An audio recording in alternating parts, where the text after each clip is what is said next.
Okay,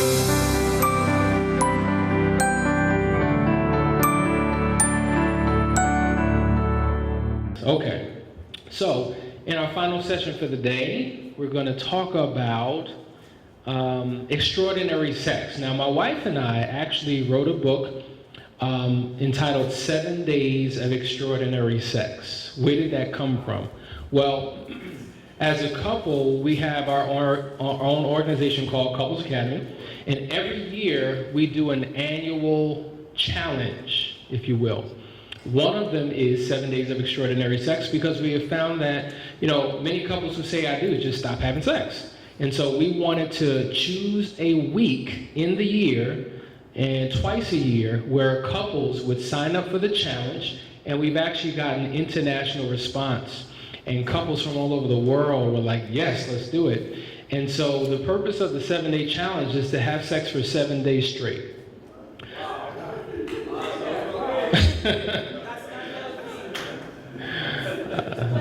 Look at the mixed reactions.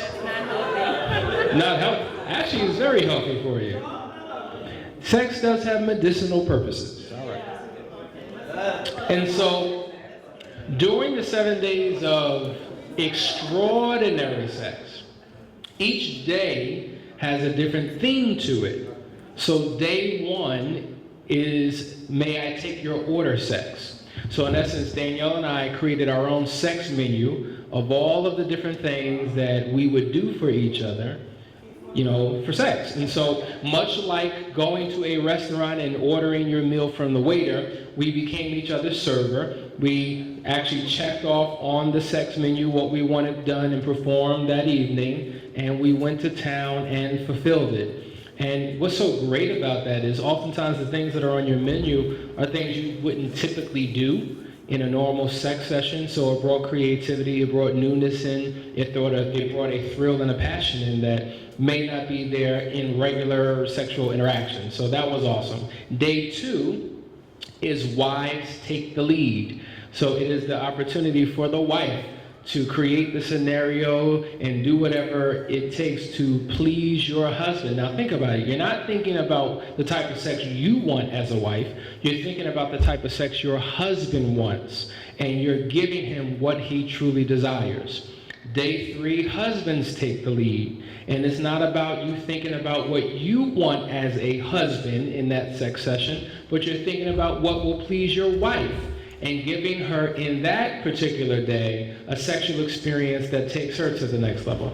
Day 4 is what we call outside of the bedroom sex, because most people only have sex in their their bedroom. Did I say that? And that's it. And if you have children, the struggle is the only time that we can have sex is when our kids are in a comatose sleep, and there's no way that they can awaken, and somehow in the midnight hour, now we're free to have sex.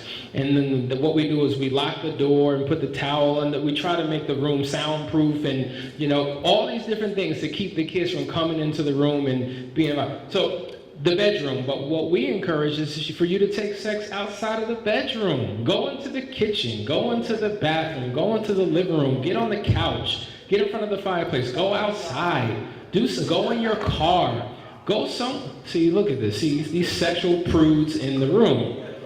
Sometimes you have to switch it up and bring a level of excitement and passion and a thrill to the sexual experience. I'm not talking about participating in voyeurism. I'm not talking about having sex on the beach and people see. I'm not talking about anything like that. There's a level of privacy that you can still maintain as you step outside of your typical bedroom experience and do other things that are exciting to your marriage. Then, what was that, day number 4? Day number 5 is what we call date night sex. So typically after having a very romantic date, you would top it off with some great passionate sex.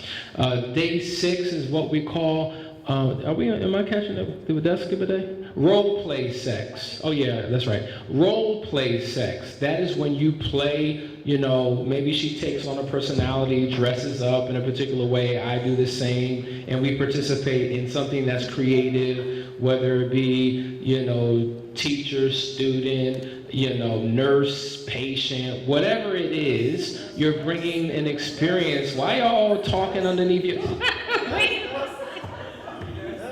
What'd I say? Folks, listen. Hasani's too into this, okay? Listen. Don't think of it like all this duty that I have to do. It's about you having fun in your sexual relationship. That's what this is about. You're married. Don't you know single folks are out there doing what they're not supposed to be doing and having a ball? And they don't want to get married because they look at us and we sitting around looking like we just ate something sour. We should be an example to the young folks as to this is how you really turn it up in your marriage. Because guess what? It's legal for us. Okay? Within the confines of what you both find acceptable. Does that make sense? So for us and for the people that participate in the challenge, we might dress up. One time I got a wig, Hey, maybe that's not what you're gonna do. Maybe you gotta do something else, but just have fun with it. Shake it up, all right? All right, go into the day 7. Going back to what I said, doing role play sex, you participate in all types of things that bring newness and excitement into the bedroom. And then day 7 is what we call erotic sexual games night, right? So you can get maybe a game board or roll some dice or do something creative that, like in the book, we actually have 21 different games that you can play in your bedroom while you engage in sex. And so it's about bringing creativity and newness in that really gets your blood pumping and you really begin to enjoy it. Now, in addition to the 7 days, it's not just for the purpose of having sex. There are questions and conversations that go along with each day. What we have found is that when couples begin to touch and they become physically intimate, they become more vulnerable to one another. It opens up a man. Remember we said, when men are getting sexually fulfilled, they're more open to give affection. They're more open and honest about conversation. They're willing to address issues that weren't covered before. Likewise with women. It just opens us up. And so when couples stop touching, that's a sign that something is majorly in trouble within their relationship. And so that's the purpose. You're engaging in sex, but you're also having dialogue that we guide you through. And so we have a website where people sign up. We have a private Facebook group where people are sharing their experiences on a day-to-day basis. They're not going into detail about positions and stuff like that, but what it's been able to do. What we have found is that, interestingly enough, a lot of women are the ones signing up because they have a desire to reconnect. Now, so one of the things we ask when they both sign up for the challenge is, what is your reason? What is your purpose? What are you helping to get out of this experience? And so at the end of the day, the overwhelming majority is never about position, technique, and creativity. That'll come. But really it's about the emotional reconnection with your partner. The ability to become intimate again because that was lost. There's no more romance. There's no more conversation. And one thing about sex, it becomes one of the glues that kind of binds you together. So that's something that we encourage every single one of you couples to participate in, which is 7 days of extraordinary sex. Now, in addition to that, what we have in the back of the book, something you all are going to get, is what we call the 50 questions of extraordinary sex. Interestingly enough, whether we've been married for a year or 25 years, a lot of us don't know our partners sexually. We don't really know what they like, what they don't like, because we never took the time to investigate. We come in with our own agenda, wanting to do things our own way, and we bind and bound our partners to our particular experience of interest. And it's not fair to our partners because they lose their sense of self, it feels like an obligation, and it's not mutually pleasing. And so with the 50 questions of extraordinary sex, we're asking those detailed questions. So one of the things that we encourage that you do, and we've done this, we say, listen, if you're going to engage in intimate type of conversations, get naked. So we actually got naked, we got in the bed, we had our questions, you know. Now, it may not be the best time to be taking notes and writing things down, question for question, because with 50 questions, we're going back and forth. What do you think about this? What do you think about this? So you only retain 10% of what you hear. So one thing that's great about technology, every phone has a recorder. So I would literally record our conversation because I would listen to it later, take notes, and then begin to implement what we discussed in the conversation. So here, I'm not going to go through all these questions. I'm going to just read 3 just to give you an idea of the type of questions that you would engage in. Question number 1, how can we romance each other during the day in anticipation for sex? How many know romance has been lost in most marriages? So all of a sudden, we're supposed to go from 0 to 100 real quick in terms of sexual intimacy, but there was no build-up. One thing you have to understand, men in particular, foreplay is more than physical foreplay. There is mental and emotional foreplay that starts at the beginning of the day. When you roll out of your bed, the way that you greet your partner, how you communicate with your partner, how you check in with your partner, your little text messages, your little, cards and pleasantries, all of that is building up that engine, right? It's warming her up in anticipation for sex. So what can you do? What are you looking for? What am I looking for? You talk about that. Question number 2, what ways can you show me that you are initiating sex? Give me details. So for us, maybe I'm trying to give her a nonverbal cue for her to know I'm interested, because somehow, even in our marriage, there's this apprehension to actually say, can we have sex tonight? Or however it works for you. Yeah, however it works for you. Just going back one question on the how can you prepare for anticipating sex. It's more than just even getting up that day. It's like the whole week. It's the whole atmosphere of your relationship. It really is. And so, women, we like to talk and chat it up and get intimate. And men, if you don't want to spend 25 minutes right before sex having a conversation, then you want to make sure that you have been doing that throughout the week. You don't want to feel awkward and uncomfortable coming to your wife because you've just been mean and nasty all week. You haven't said 2 words, you didn't say thank you, you didn't say please, you didn't compliment, you barely spoke, and now here you come, rubbing. How disingenuous does that feel to a woman? What does that feel like? Go ahead, rub my shoulder. Do you want that? Do you want that? No, you want your wife open to receive from you. And then, the second one. Initiating sex. I don't want my husband to say, this is just me, can we have sex tonight? No, don't. We have such a huge vocabulary. That's just my preference. Don't say that to me. I'm not going to tell you what I want him to say. He already knows what I want him to say. But don't say that. And if you know not to say that, then don't say that. So find out from your spouse be crystal clear, people. We have the right to get out of our relationship and sexually and in every other way what we want.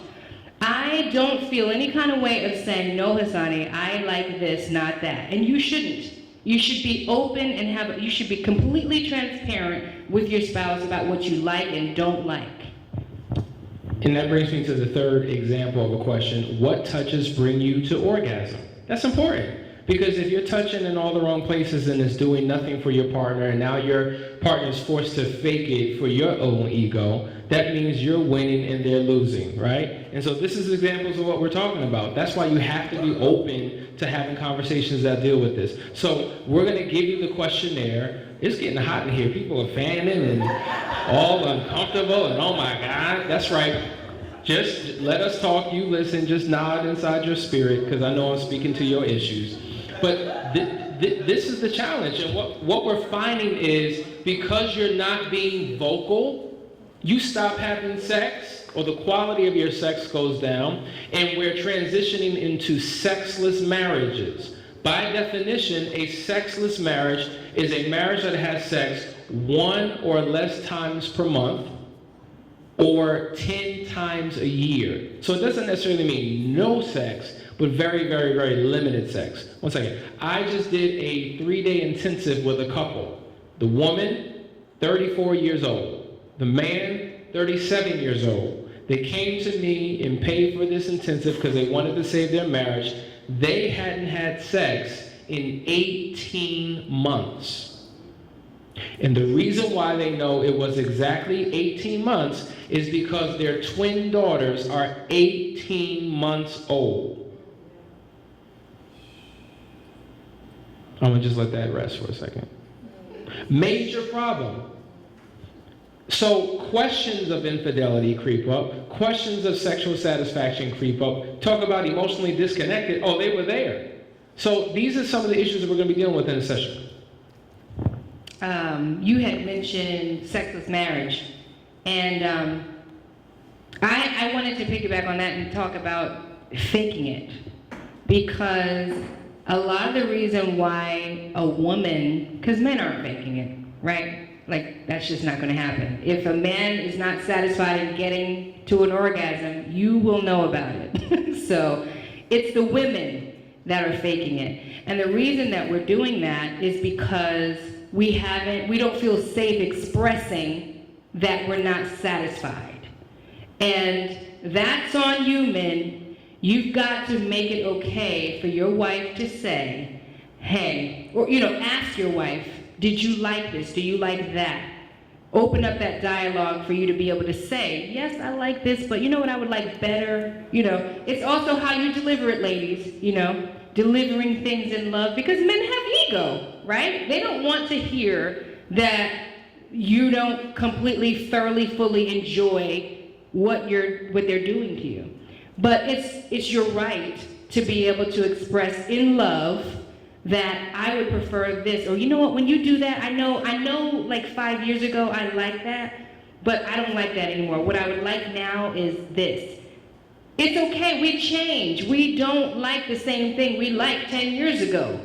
And you gotta be okay saying that, and it has to be safe for you to say that, and then both of you will experience extraordinary sex, because now you're getting what you want out of the situation. Both of you get to be pleased, not just one-sided.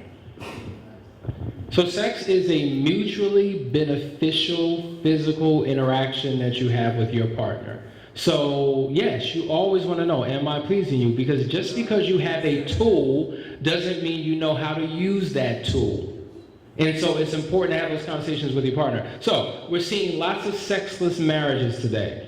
And so generally there are 5 marital sexual patterns that most couples fall into. One would be the sexless marriage. We just covered that. Number 2 is what we call duty sex. Duty sex, D-U-T-Y. It is my duty. It is my responsibility. It is my obligation. These are my conjugal rights as a wife or a husband, and I'm going to do it because that's what I'm supposed to do. And when you have slipped into what we call duty sex, it's one of the worst types of sexual experiences that you can ever have, both for the man and for the woman. Why? For the woman, because once again, she's almost like been forced to do something that she doesn't have a desire to do. And the touch that once stimulated now becomes the touch that repulses her. In essence, I've become like repellent to her. And so that touch no longer does for her what it once did for her, because she's not emotionally connected, or there are issues in the relationship that have not been addressed. And so now it's misery. And so for the man, it's a miserable experience, because what man wants to have sex with a corpse? That's what is that called? Necronism or something? Where you have sex with a dead body? And there's so many women in bed that are like playing possum, who are literally acting and playing dead or playing sleep, and think because they roll over and lift their leg up and say, here, just whatever, take it. And when you're done, just leave me alone. That's not an experience that any man would want. It's not. A man would rather masturbate than have that type of experience. And so both of you lose in that encounter. And so we have found that when couples participate in what we call duty sex, it further creates a bigger wedge and divide in their marriage. Yeah, real talk. I mean, I recall many years of going into the shower and praying to God. God, help my mind. Please help me, God. You know, because I wanted to be a dutiful wife. You know, I wanted to do what I felt God called me to do, despite all of the issues, all of the criticalness and just feelings of offense and all the stuff that we were dealing with at the time. I would pep talk myself every time, and it was just duty. It was my job. I can't wait to get over this. And who wants to go through that? And on the flip side, I mean, being in the middle of issues, he still had to deal with the fact that she doesn't want me. Feeling like I don't want him. I'm not wanted. I'm not desired. Men want to feel desired by their wives.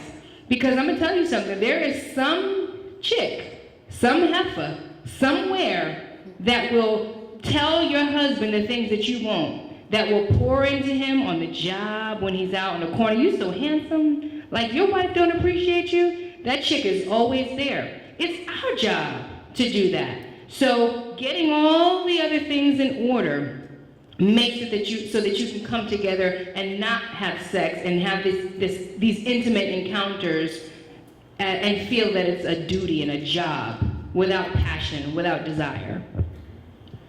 So, sexual pattern number 1, no sex or sexless marriage. Sexual pattern number 2, what we call duty sex. Sexual pattern number 3, old shoe sex. Now, let me ask you women a question. This is just for the women. How many pairs of shoes do you have in your closet? That's not a rhetorical question. How many anybody have more than 10 pairs of shoes in their closet? Okay, raise your hand so I can see you. Very good. Anybody have more than 15? How many have more than 20? 20, 25, 25, 30, 35, 40, 40. How many have more than 25 pairs of shoes in their bedroom? Going once, going twice. Sold to the woman over there with 25 pairs of shoes in the closet. All right, very good. Now, let me ask you a question. Why, this is not a rhetorical question, please participate. Why is it that women need so many different pairs of shoes? Okay, change, something to go with a new pair of outfits. Okay, there's different styles to your pairs of shoes. What else? Go with the current trend. Anything else? This is an opportunity to educate your husband's wives on why you have so many pairs of shoes in your closet.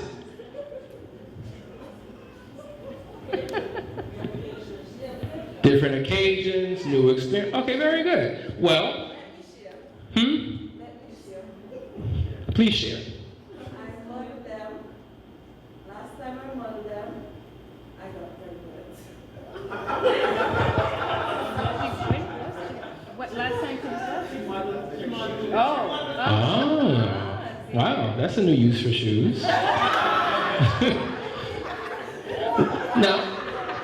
Now, what would happen, women, if you were subject to one pair of shoes for the rest of your life?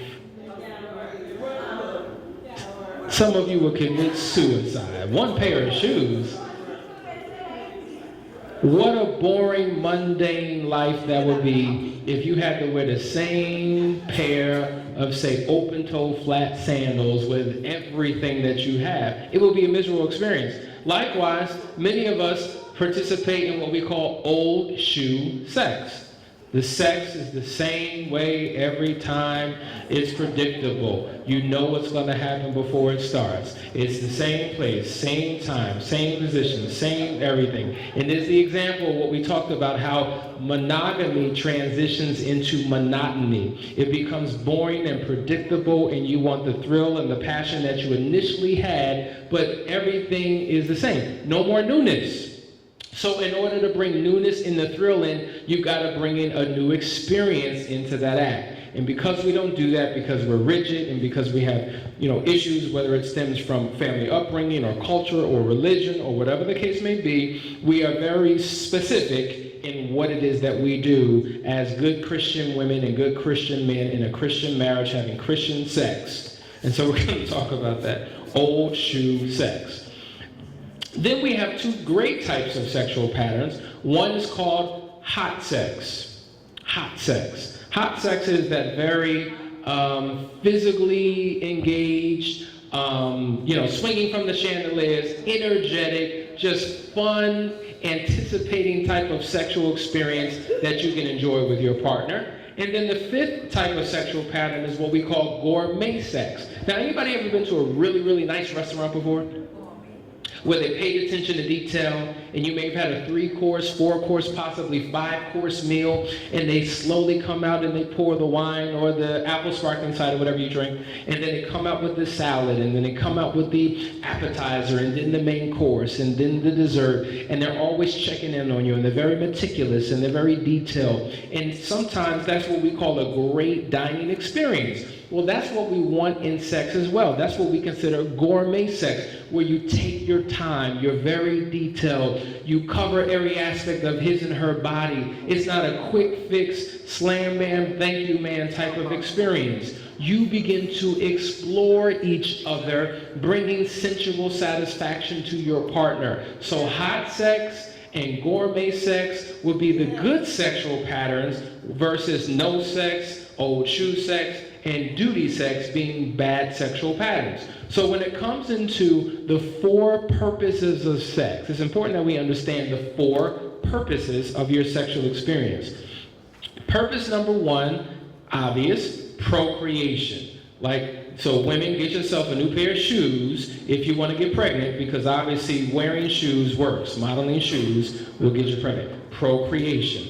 The second purpose of sex is what we call communication. Now remember we talked about nonverbal body language and facial expressions. Well, sexual communication, that's nonverbal body language. That's a way that you can communicate to your partner how much you love and you care for that particular person through how you express yourself physically. The third purpose of sex is what we call recreation. Sometimes you just want to have fun. You want to do something different, and it's more fun, but it's sexually pleasing as well. And then number 4, the 4th purpose for sex is release. I'm stressed at work. I need to release. And so let's come together. Let's enjoy each other so it can put me at ease. So procreation, communication, recreation, and release. So it's important to know the purpose and the reason and the motive behind the sexual experience so that you both are on the same page. Because if you want, say, sex that speaks to communication and you want it to be, gourmet-ish, and your partner just needs release, that's going to be a different experience. And so now you're not flowing the way you ultimately would need to flow, and it's just not working, and then you just stop because something was weird and awkward about it. That's why it's important to enter into pillow talk before your sexual experience as well as after your sexual experience. Does that make sense? Okay, so let's continue to go forward. If you have questions, definitely text. I want to make sure that we're addressing your questions. And I want to leave time for questions, open-ended questions. All right, so one of the challenges that we need to deal with are some of the things that happen in our marriage when infidelity creeps in. It's important for us to really break down and have a clear understanding as to why this occurs, how we bounce back, and how it's a major violation to our marriage and what we need to do about it. So generally, when dealing with the issue of infidelity or affairs, there are generally 4 classes of an affair. Okay, 4 classes. The first class is what we would call the one-night stand. This is where I went away on a business trip, or I participated in, what do they call it, the parade? What is this called? The carnival, right? I got drunk, I had sex with an individual, I didn't mean it, it wasn't an emotional connection, it was just physical, whatever the case may be. It's the one-night stand. Now, the one-night stand can represent literally one time or a series of individual times spread out over the course of time with the same person or different individuals. That's the one-night stand. The way that you recover from a one-night stand is completely different than the other 3 classes of an affair. Class number 2 is what we will call emotional entanglement. That is when there is a relationship that exists. And so it starts off emotionally and then transitions into something that becomes sexual. Now, a lot of emotional affairs never become sexual, ever. But that emotional tie may be a whole lot more challenging to bounce back from and to release than even a sexual affair. Because if I'm emotionally connected, another person has my heart and my mind, you just have my body. And so there's an emptiness that exists in that particular marriage when an emotional affair occurs. So there's a process to kind of cut those emotional ties and reconnect emotionally with your partner. Class number 3 is what we call sexual compulsion. Sexual compulsion is when there is some type of sex addiction. There's a high, unhealthy desire to have sex, where we find that there are certain people that are having sex, they need sex like multiple times a day or with multiple partners. And even when their spouse is giving him or her what they desire, even that's not enough. So there's this push and need and thrust to go out and get more. That is a sexual addiction. So the process to recover from that and the way that you treat that is completely different than an emotional affair. Class number 4 is what we would call the open-ended marriage. That's when there's a issue in the relationship that has been addressed but not resolved, and because the need's not being met, unfortunately, we leave the relationship to get the need met from someone outside of the marriage. Now, I'm not necessarily only talking about a sexual need. It can be anything. It can be anything. And so when that happens, the process to recover from that is very different. So these are the 4 classes of an affair. You done with the affair? So next we're going to talk about how to keep your bedroom undefiled. And that's a humongous issue right now within marriages because societal norms, television, radio, movies is really creeping into the bedroom of the Christian and kind of teaching us how we should have sex in our bedrooms, because we're not really hearing it from the church. Our parents never talk to us about it, right? So where do we learn? We basically learn through our main senses, what we see.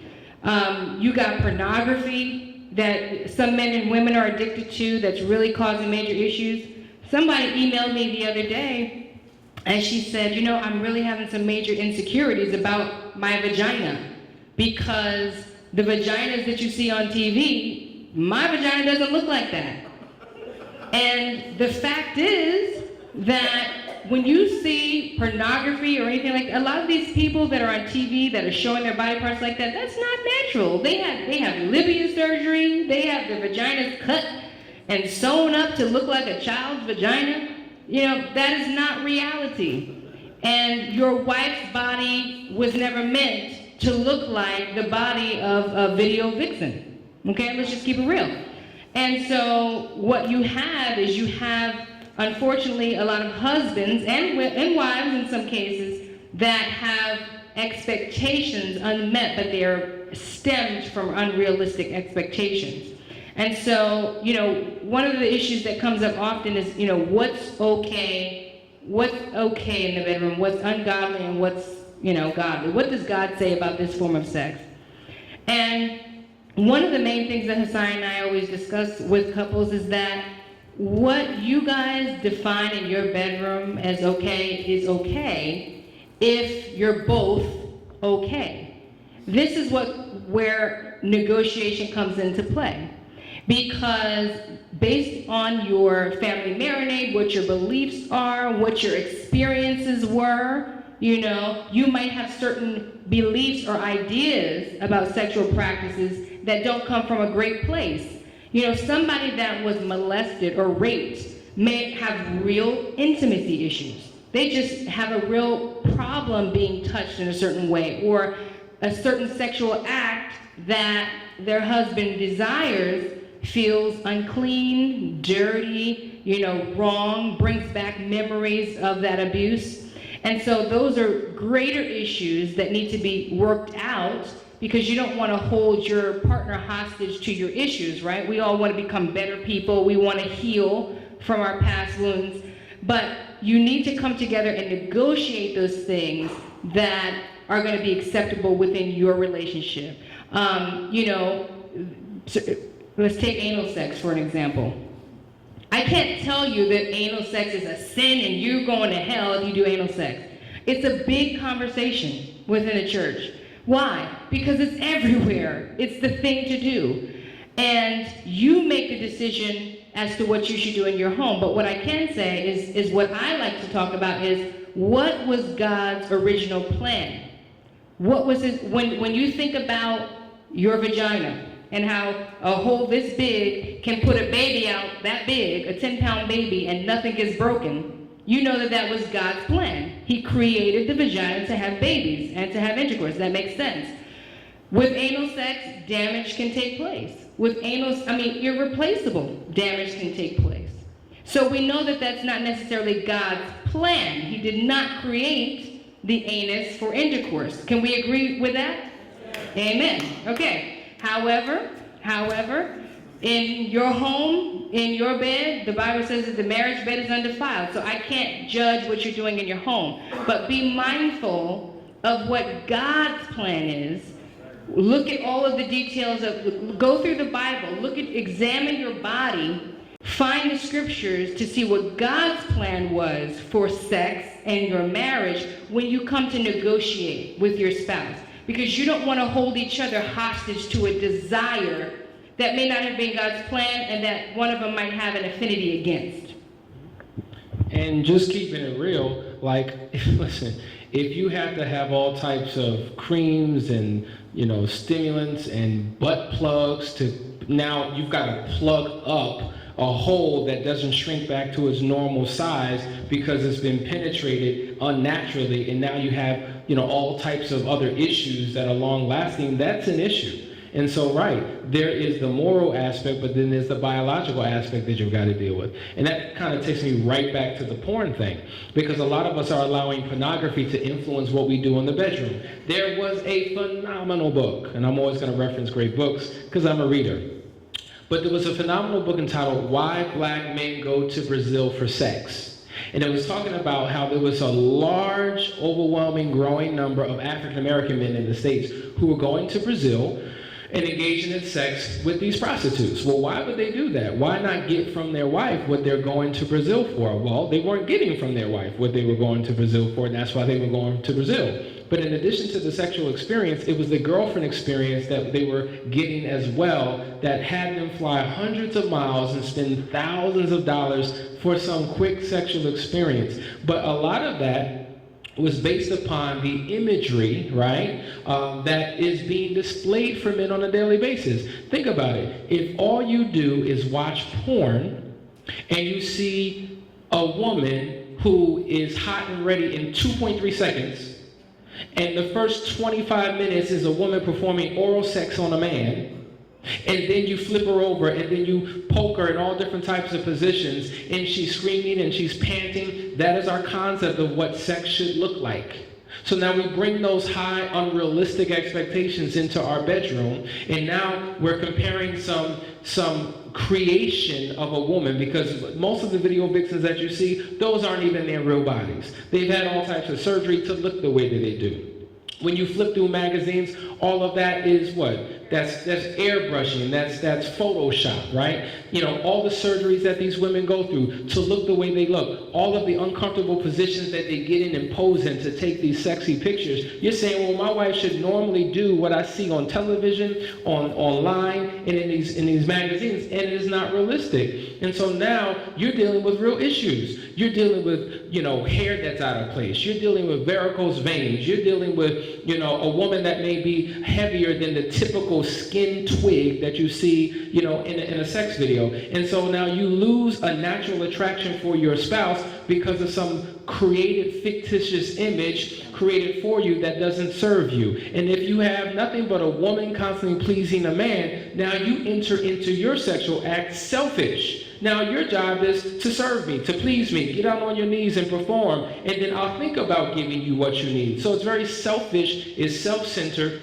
Most women lose, most men gain, and that's why so many women get frustrated at the end of the night and don't have a desire to give more, because they're not benefiting from the experience. Amen. Amen.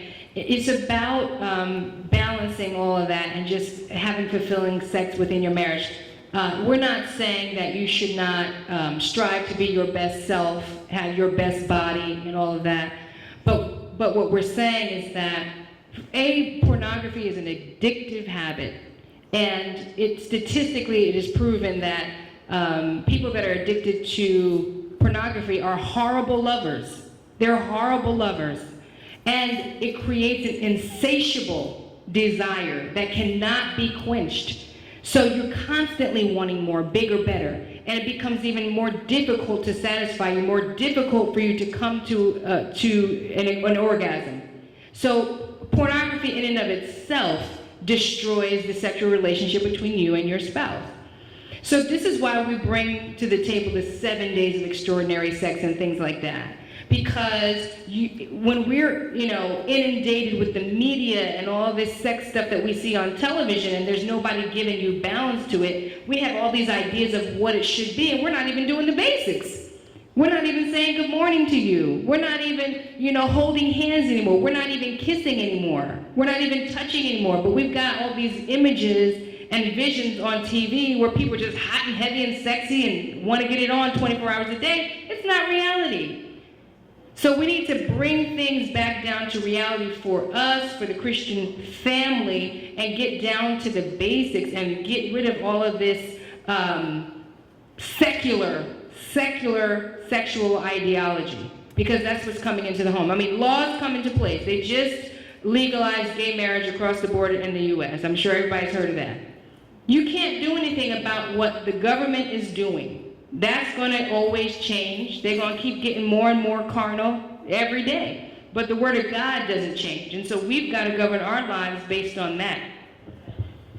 So let's talk about this, because there's all this confusion about what good, wholesome Christian sex is. I think it was St. Augustine, correct me if I'm wrong, who brought in the concept of what's appropriate for sex, and somehow that his philosophy became the norm within Christendom about good sex. So typically when we're thinking about healthy, wholesome sex for a Christian, it's all shrunken down to one position, and that's missionary position. And that could be incredibly boring in a marriage if that's the only thing that you're doing. I have had a conversation with a couple that I was counseling, and there was an aversion that she had to oral sex. And so my question is, okay, let's deal with this issue, because obviously it was causing a problem. He wanted it, she didn't want to do it. And I said, okay, well, rather than going into the superficial things, let's dig a little bit deeper. Where does that aversion to this particular act come from? Well, she said, well, where I grew up, good girls didn't do that. I said, okay, well, is there anything morally wrong that you find with that act? No, not really. Do you feel as if you're sinning with that act? No, not really. So what is the real issue? Well, I don't want to be perceived as not being a good girl if I participate in that act. So there are a lot of convictions and core belief systems that we hold on to that may have nothing to do with morality. It's just how we think and how we've been indoctrinated to believe. And so when we were able to unwrap, these deeply embedded belief systems and get to the core of it all, it can free both the person who has an aversion and the person who desires it. And it works on both ways. And so what I'm saying is, don't allow what you've been indoctrinated to believe from your household. That's a part of that family marinade that can cause a major problem when you get into your relationship, because you've got to define what's healthy for you and your spouse in your new marriage with new forms of government and rituals that work for you. And so you've got to have these conversations. Like, I don't know how many of you have it, but the purpose of the questionnaire is to ask each other, so, what would you like for me to do for you in the bedroom? What is it that you do find pleasing? What turns you off? Well, rather than just leaving it at what turns you off, let's have a conversation as to why this turns you off. Where does it stem from? What can we do to resolve the root of the issue so I'm not forced to be subject to the manifestation of the issue? Does that make sense? It's quiet in here. Did you? I just want to say this is a great opportunity because, this is very typical. When the sex conversation comes into play, everybody's quiet. So we know there are sex questions. And so if you have a phone, text a question. Text your questions in so that we can, answer those questions and just be more on target. Because we're forced to speak very generally about common problems as opposed to directing our attention to something specific. Does anybody have a question? I hear some rumbling while Okay, well, as we talk, I want you to get more comfortable and ask your question. But listen, I think it's important that you understand it's important as a Christian couple to have fun in the bedroom. It's important to turn your bedroom into a sexual playground and not a sexual desert. Okay? So whatever that means for you and your partner, I want you to do that. So women, there's nothing wrong with getting, dressing for success and getting outfits and getting all types of, decorative, intimate wear to switch it up and do something different for your husband. Even before that, you think about your bedroom should be an oasis. We don't have a television in our bedroom at all. It's decorated in such a way that it is our oasis to retire and be connected. And you should think of your bedroom that way, keeping it in such a way that it's a romantic environment. That's step one. And then, there's nothing wrong with a woman getting dressed up nice, and there's nothing wrong with a man getting dressed up nice either. Silk boxers and some, robes, something, put a bow tie on. I mean, anything. Women, our needs are different. But at the core of it, we all want the same thing, right? We want to know that you've put in effort on this. Put in on this, Like, I'm doing all this for you. What you doing? What you throwing into the table, on the table? Oh, now we got a question. We got a whole bunch of comments. You have a question? Go ahead, sis. My husband have a question, but I have an issue with the question because he wants to know why women like to dress up to go out but not inside. So That's a legitimate question. All right. So what is your problem with his question? Because I don't like to dress up, but I do it sometimes. But I mean, I should work with him sometimes. Right. But see, hold on. Let me speak to that because I feel you, brother. I feel you. You right here. Like you. So you mean to tell me you will spend 45 minutes to 3 hours in the bathroom, putting on your outfit, doing your hair, putting on the makeup, putting on perfume, and looking fine to step outside of your home for the world to see. But when you get home, you dress like a hockey player getting in the bed. You got your helmet on, you got your knee pads, your shoulder pads, you got your stick in your hand, you got skates in the bed. I mean, all of these things to not make yourself physically appealing and pleasing to your spouse. No, it is very important that you take the same care, time, and attention for your partner as you would anyone else. And on top of that, as I just said, I mean, you got to put some skin in the game too. If she is going to be in there and get dolled up, let her hair down, put a little cute thing on, then what you going to put on? Right? Right. Hold on, I'm going to have to step up for this. So what I'm hearing is a bunch of closed ears. I hear a bunch of plugged up ears. So when I'm addressing the women, they quiet, and the men are like, yeah.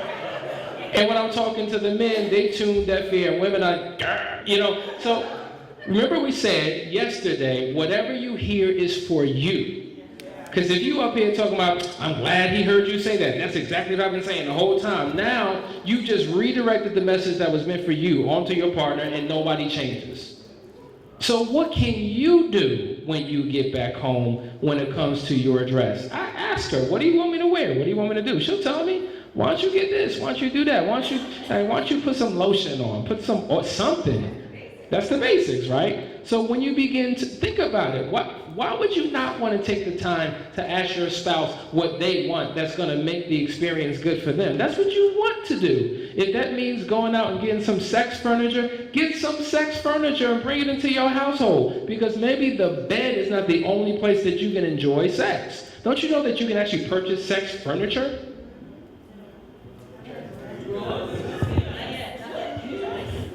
And ambiance, you know? Ambiance, guys. Hasani is very good at creating ambiance, getting some rose petals, you know, throw it all over the bed. Like, do you remember maybe you used to do that. Maybe you used to do that some kind of years ago. Chocolates on the bed, candlelight. Why is that gonna stop just because you married and got 4 kids? It shouldn't stop. So as much as you want from your spouse, give. If you don't have a fancy outfit to put on, man, you could come to the bed with your long church tie on. You did something, okay? And then sprinkle some flowers on the bed. Spray it with some perfume. Create the ambiance. Light a candle. Participate. You should be equal participants in the experience. Here's a way to look at it. How many would agree by a show of hands that sex is a sensual experience? Okay. So most of us are only focusing on the orgasm, but we should create an eargasm, an eyegasm in the sexual experience. So that means tapping into all 5 senses. How can I stimulate your eyes with what I have on? How can I stimulate your ears with what I'm saying to you, pillow talk? How can I stimulate your nose with the scents and the aromas that she's talking about, whether I'm spraying it on the sheets throughout the room or on my body? You know, how can I stimulate your brain, your mind? Because this is the greatest sexual organ right here. If I can get you here, I got you everywhere else. So you got to think about it more than just some physical, penetrative type of experience. That's a part of sex, but that's not all of what sex is. And so it's important that you realize that. One of the other biggest issues that a lot of couples struggle with is what we call their sexual desire. So we have different sexual libidos. Some people desire it more than others. Now, interestingly enough, depending upon what phase of your life you're in, the roles are switched. So it is common and typical to assume that men are the ones that have a much higher sex drive than women. And women don't really want it, and they struggle with the desire to give to their husbands because that's his need, not hers. That's not necessarily true. And in fact, the overwhelming majority of couples that we counsel is the complete opposite. Women have the high sex drive, and the men don't desire it as much. And so we see, depending upon where you are in your age or where you are in your phase of life, that may shift a little. Now, there could be many reasons for that. We know a couple of couples where the husband came out of a life of homosexuality, and now they're heterosexual in a heterosexual marriage, but the desire or the intensity or the appetite for sex is not as great as hers. So that's one issue that we have to deal with. Then you have certain biological challenges, right? Or health concerns that a person is going through, which reduces their sexual desire. Those type of conversations have to be dealt with. Impotency is a huge factor. There are a lot of women who have sex, and it's a very painful experience for them. How do we deal with that? And if you become frustrated and impatient when your partner is going through challenges, it can make the experience a very difficult one. But if you are conversating and talking more, it can help. Now, in a normal situation where there aren't, and another issue, you kind of mentioned it before, if you've been abused in your past. Like, that's a major problem. And what's so deep about it, I can't tell you how many couples who have been married for 10, 15, 20 years, and their spouse has no clue about what happened to them. Don't know a single word about it. They've kept it for all these years. All he knows is he can't touch me like that, because as soon as he touches me like that, it's an emotional trigger that takes me back. And so he's wondering, what in the world? Why is it that my wife doesn't give me what I'm looking for? Why is it that we have no intimacy? And she's holding on to some secret, or he is holding on to some secret that they've kept from their partner and is negatively impacting their sex life. And so that's why we say intimacy, we don't just mean physical, we mean intellectual and emotional intimacy where you become completely naked. It's interesting how we can become physically naked with each other, but we have a hard time becoming emotionally naked and completely vulnerable with each other, sharing our deepest hurts, our deepest desires, our deepest secrets with the one that we've committed our lives to. Who better to do that with than your spouse? And so let's just give you an example. Let's just say everything's normal, everything's regular, but my partner wants it more than I do. How do we resolve the problem? So we had a couple that came to us just like that. So we said, all right, he desires sex, I think it was like once every 2 weeks. Her desire for sex was like 2 times a day. It was like two total extremes. So we said, all right, you both are losing in this scenario. How can we figure out how to negotiate something that works? So we came up with a number that they would begin to work on. It was twice a week. So we started out by saying, all right, let's make one of the days a fully sexual intercourse day, and let's make the other day a non-intercourse sensual day. Okay? So that was their negotiation. And they began doing that for a couple weeks. What we've learned is that even in the non-penetrating sensual day, because they both enjoyed it and their minds were there, it resulted in sex. Now what's interesting is, many of you as husbands and wives may desire sex when you're having it. But it takes you some time to get your mind and your emotions into the experience. But once you're there, you enjoy it. So sometimes you want to create an atmosphere in your marriage that makes it open to what? To affection, to romance, so that the mood is right for you to enter into sexual fulfillment. Yep. And scheduling it is like a lifesaver, especially it was for us. Very, very busy schedules, not happening, issues in the marriage. And when you're not touching, you're not being affectionate with each other, you do divide a little bit. It takes you a little time to get back so that you're into it and want to do it. And scheduling it really took a load off. And we find it really helps couples because if you're not scheduling it and it's not happening, then the person that wants the sex, male or female, starts having resentment. They start building resentment because they're not having the sex. They don't know when it's coming. They have a fear of rejection. Every time I ask him, he says no or has some excuse. Or every time I ask her, she has a headache and doesn't feel good.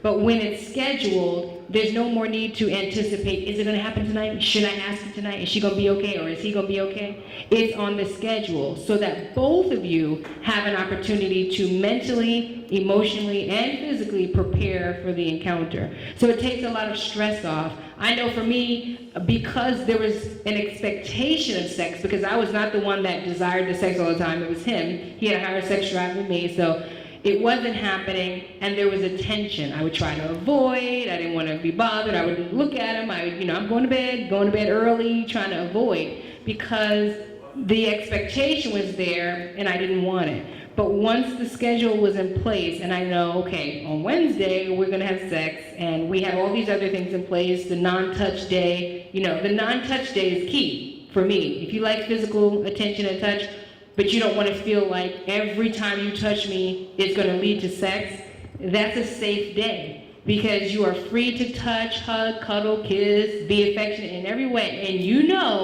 no matter what he does or you do, it can't lead to sex, unless you both want it to. Okay, but it's a safe day. So scheduling it is a lifesaver. Okay, the next question, we got a question that came in, and it's about sex toys for Christians. Is it okay? So once again, the question is it morally wrong? Is there anything in the Bible that suggests that that's wrong? All right, that's number one. I haven't found anything in the scripture that suggests that's wrong. So unless somebody could pull the scripture right now and give me clarity, this is an open forum for me to learn as well. I haven't found it. But I do have a rule that I think is important for couples to apply. A toy should not be used as a form of replacement for your partner. It should be something that supplements your partner. Because I don't care how good you are, you can't measure, like for instance, let's just keep it real. If we're talking about, say, a dildo, No matter how strong, no matter how long I can last, I can't outperform a dildo. There's just nothing I can do. I just can't. So if we're using a dildo in sex, and we're switching back and forth, at some point, I don't know, at some point, I can't stay as hard as the dildo can. So now, if she has a desire for more and it's an easy access, she says, yo, you good, Hasani, I got this. And now she's gonna grab the dildo and finish it off. And now I'm jealous at an inanimate object because it can do what I can no longer do. So there should be things that you can use to supplement, right, to take the experience to the next level. But for me in my house, that's just not gonna work. Right. We don't. I'm not condemning it because I have encountered a couple where there were sexual issues with the man. I think he was impotent or something like that, and it worked for them. You know, they were in a long committed marriage. I think like 30 years or something, and this is how they made things work. But if you are healthy, don't bring a toy like that into your marriage that's going to substitute for the real thing, because not only does it destroy, the ego of the man, and he cannot outperform it, but now you're really going to have a problem actually enjoying having sex with your husband because he can't do what the dildo can do. Now you're not satisfied by your husband. So is answering that, are toys okay? I mean, we don't really use toys. I mean, you can get some handcuffs if you want to do that, and some oil, massage oil, and things like that. But I don't know of any other toys that I would say go ahead and use it. I mean, you have to figure out what works best for you, right? And just keep all of these things, in perspective as you move forward.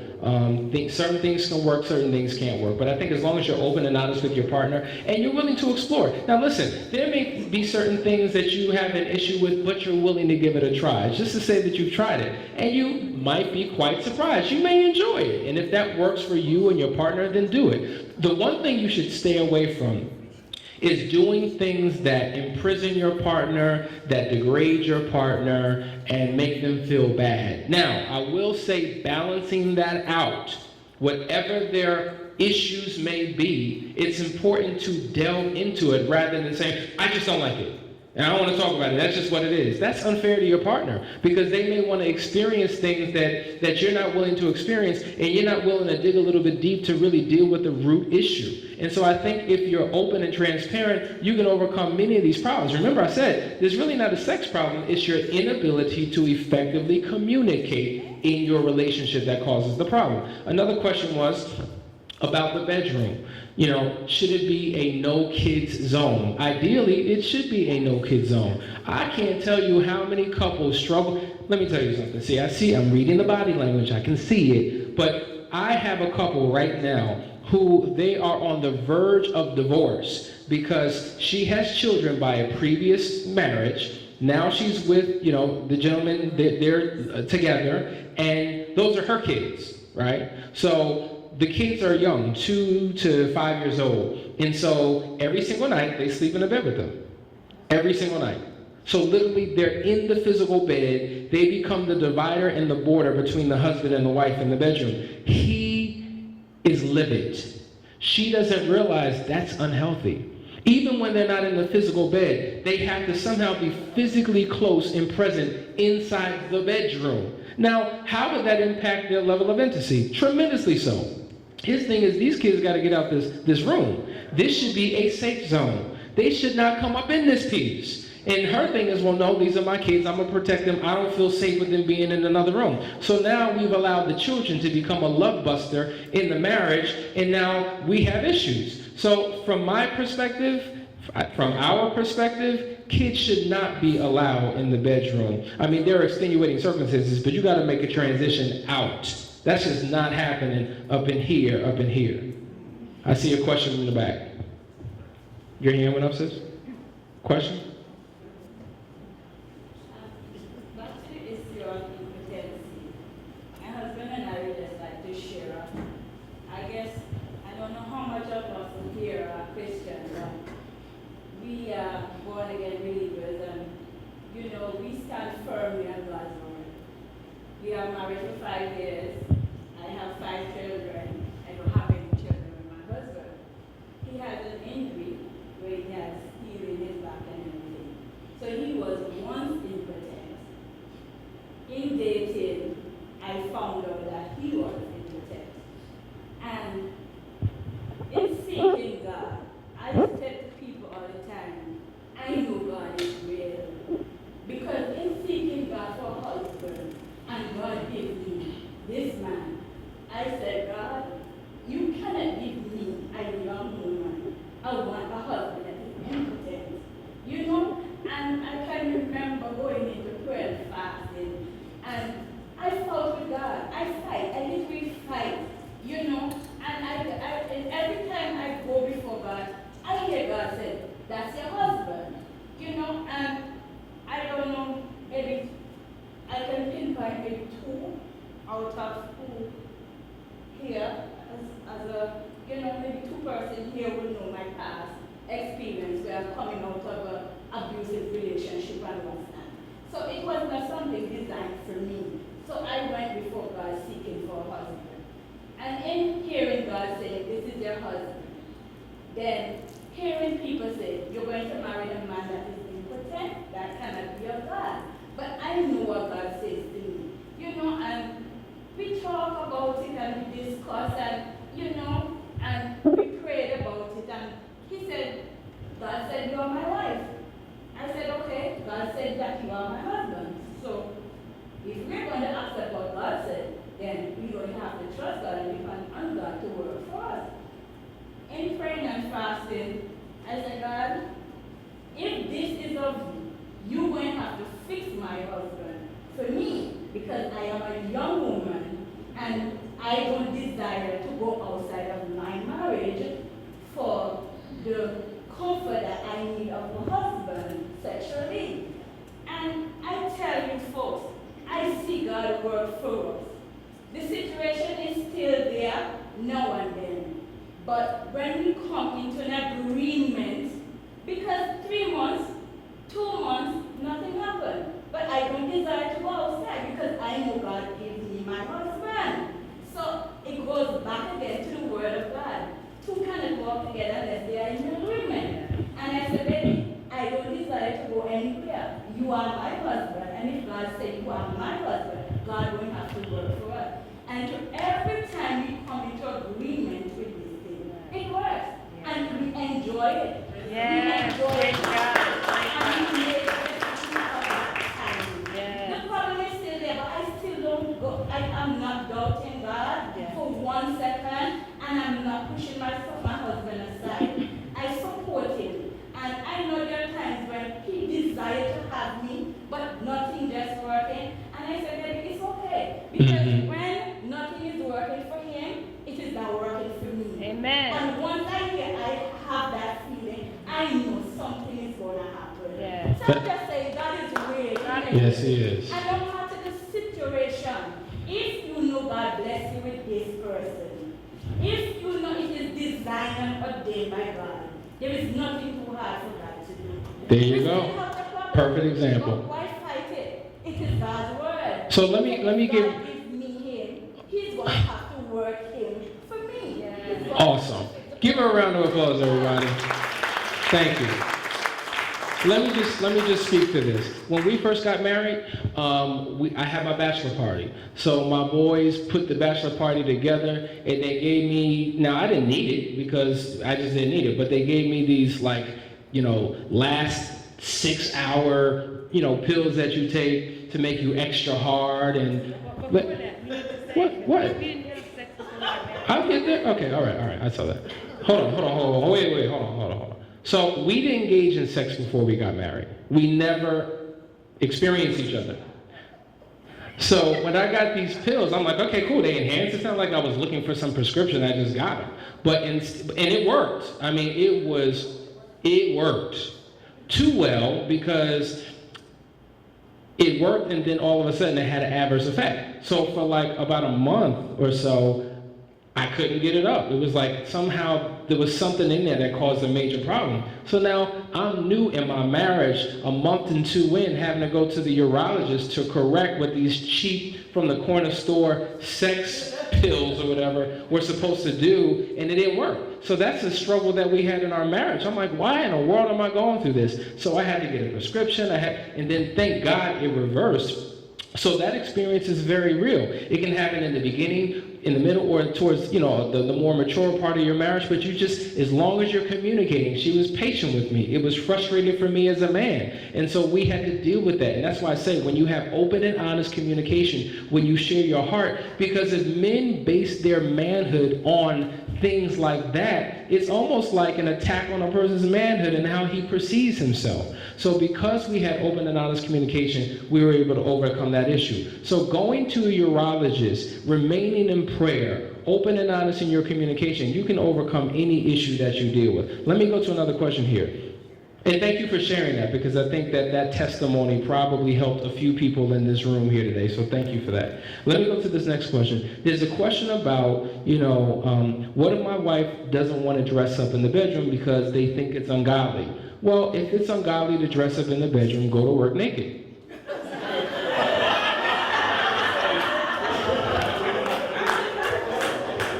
Next question. Did you have a question there? How dangerous is it for children to take sides of the other partner and even get in the conversation? Extremely, devastatingly dangerous. You need to set boundaries in your home between you and your spouse, that your child will not divide you. So that if mommy says no and daddy thinks it should be yes, daddy just has to hop on board with what mommy says, so that you have a united front in front of your children. You can always work out those details after the fact in private, but never allow your children to cause you to take sides with the child. It destroys your relationship and your bond, and it actually teaches your children that they can pit you against one another.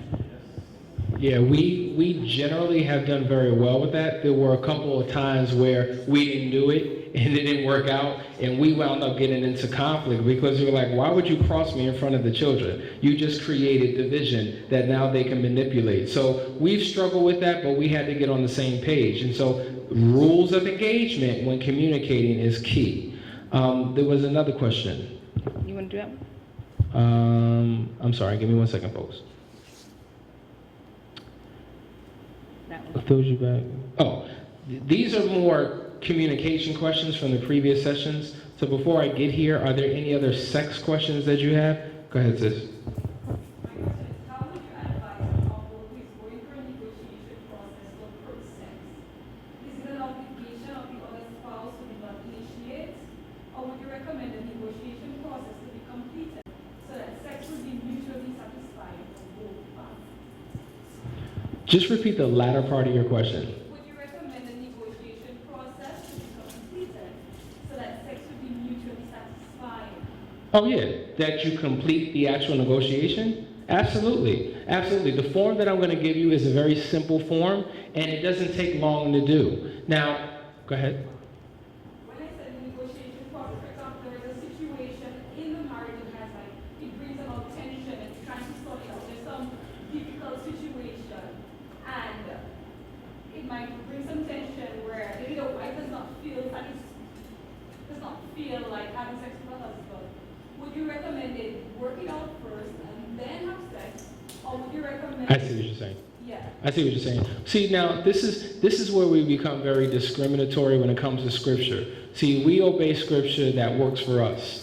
We obey Scripture that makes us feel good and agrees with how we personally feel about things. The Scripture is very clear when it says not to deny your spouse, right? Now, but at the same time, you don't want to be forced to engage in a sex act when you're not feeling in a good way. So that's why this should be more of a motivation for a husband to resolve the issue so that you can get back to the place that you need to be in. But let's just assume that there's some issue that takes more than a week or 2 or 3 or 4 to resolve. There are always going to be issues in your relationship. If you want a perfect relationship, then get out of the one that you're with.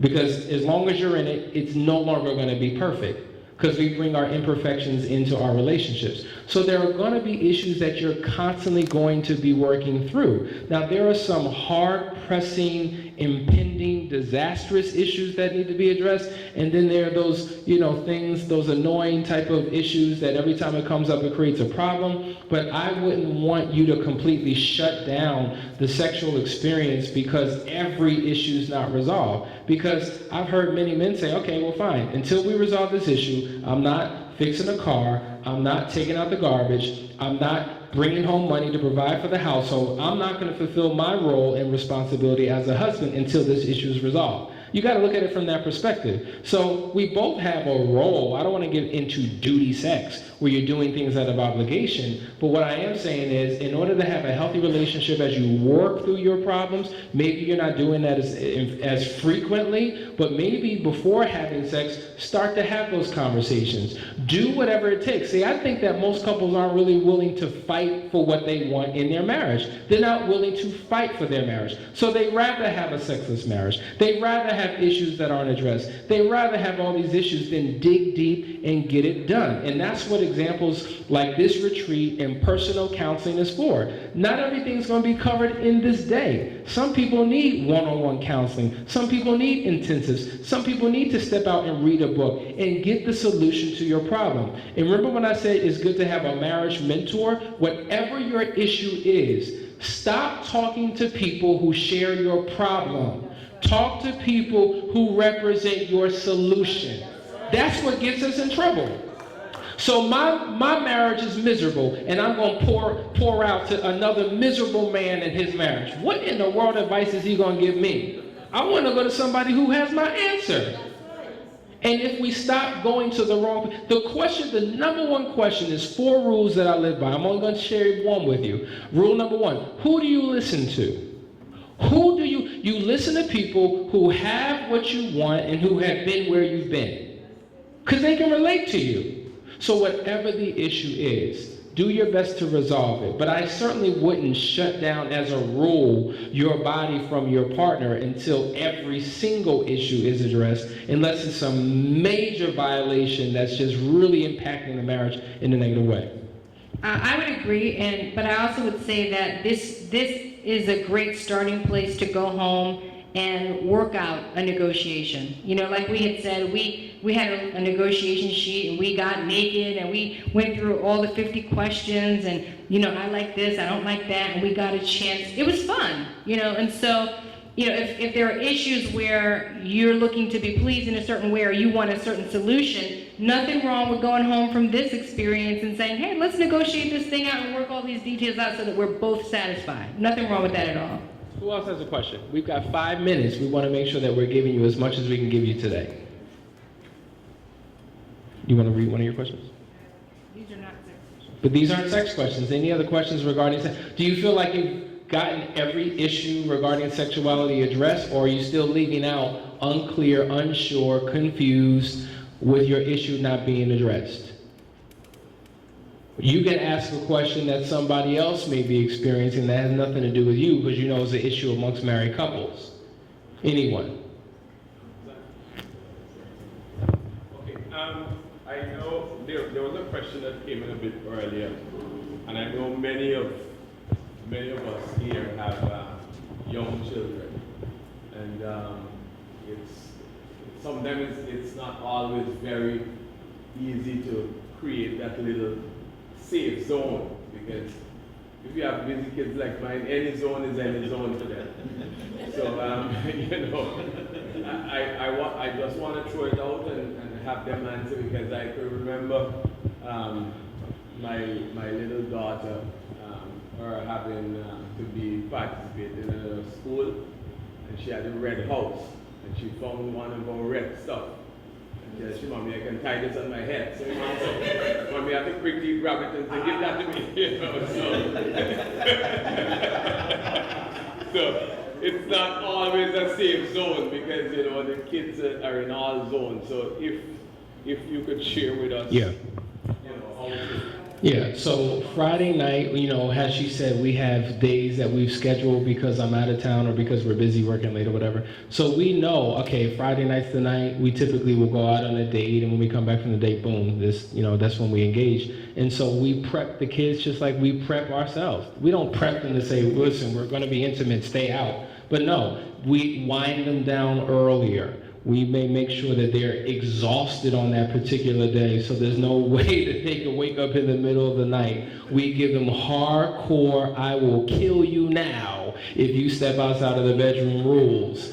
We make sure that the door is locked. We make sure that we've created an environment of distraction so that there's no desire for them to ever come in. Because we do have a 5-year-old who I don't know how it happens. I don't know if she turns into Plastic Man and literally slides up under the door and then jumps back into her physical body and winds up in the bed with us. I don't know how that happens, but she seems to do that. Sometimes there have been times when we have been in the middle of our intimacy.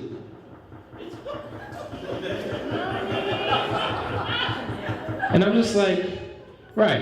And so I'm like, how did that happen? So a little bit of rum maybe, a little bit of scotch will knock her out. I don't know if that works. That was a joke.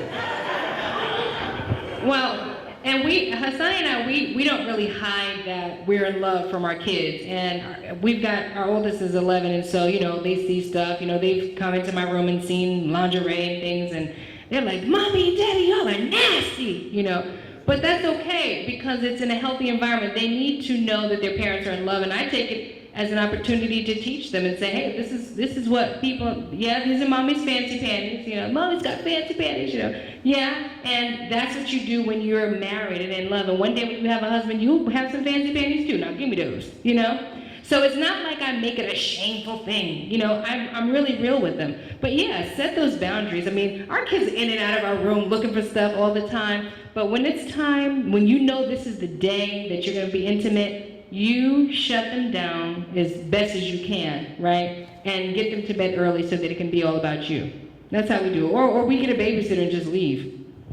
And just giving you the experiences of my clients, a lot of them, for instance, they have a home where maybe downstairs is the playroom or the movie room, and they put like back-to-back movie night, or it's sleepover night in the playroom. You can have popcorn and eat candy. Meanwhile, we're upstairs locked and loaded, ready to go, and there's no distraction. So while they're doing what they're doing, we're doing what we're doing, we're maximizing the time. So you kind of have to be strategic, you have to be wise, and sometimes a little bit tricky in order to be able to engage in an uninterrupted experience. If you have any devices like handcuffs or whatever it is that you may have, lotions and oils, you may want to lock that away somewhere so your kids, as inquisitive as they are, can't get to it and start using it for the wrong purposes. So you want to put that stuff away. And so that's really the best that you can do. There have been times when we said, you know what, we're going to go out. Sometimes going out on a date night, we've gone to a hotel, uninterrupted, and we're back, but we went to a hotel for the night. We have like 4 hotels literally right around the corner from our house that we can go to. So, you've got to do things that are new, fresh, and different and get out of the monotony of sexuality. Okay? Any other question? Well, listen, it is now 3:30 on the dot, so I think that is the end of our sex session, and that concludes the 3 sessions for today. Since some of you had the opportunity to ask a question, let me ask you a question. How many of you, by a show of hands, just by a show of hands, understood what you heard here today? If you just understood what you heard throughout the course of the day, let me see your hands. All right? Hands down. How many of you, by a show of hands, are in agreement with what you heard to be the truth today regarding your marriage? Let me see your hands. Look at the hands. Well, we want to thank you for being open and honest and transparent and having your heart and your mind open. And we pray that these words will be seeds that are deposited into your heart, that they germinate and grow and produce change and transformation in your life. There's obviously another session we're going to have tomorrow, and so I encourage you to be there as we close everything out. Throughout the evening, I want you to think about whatever questions are really on your heart and your mind. Keep the text in mind, text the questions so that we can get to them to make sure that we're addressing everything. I will be mad If anybody walks out of this retreat not getting what they came for because they refused to ask the question, I'm giving you an opportunity to ask your question, even in private, to make sure that we're addressing it head on. And just for clarity, I was trying to be humorous, but going back to the dressing, in your bedroom, that being unholy or ungodly, listen, there's nothing unholy or godly about that, because if you can be physically naked and that's okay, what's wrong with putting on lingerie, or what's wrong with putting on panties, or what's wrong with putting on stockings, or whatever it is that will accentuate the sexual experience. So I just want you to become more free, okay, sexually speaking, and whatever apprehension you have, some of these things can really be addressed in counseling, and we are open to do that. So once again, I want to thank you all. I hope you got something out of the sessions today.